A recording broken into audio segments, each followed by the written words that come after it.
ménagerai aucun effort pour restaurer la paix et la sécurité en n'importe quel coin et recoin de la République.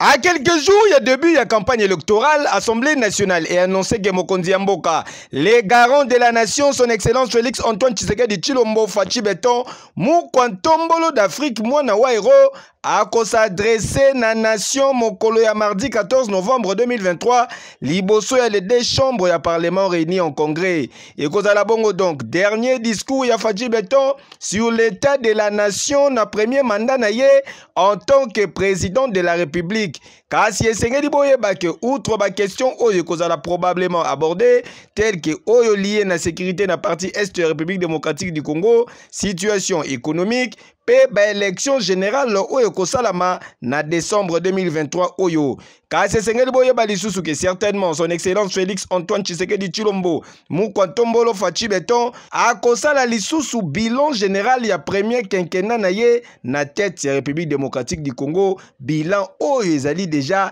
largement positif. Boende zalaka. Fachi Beton. Kejo.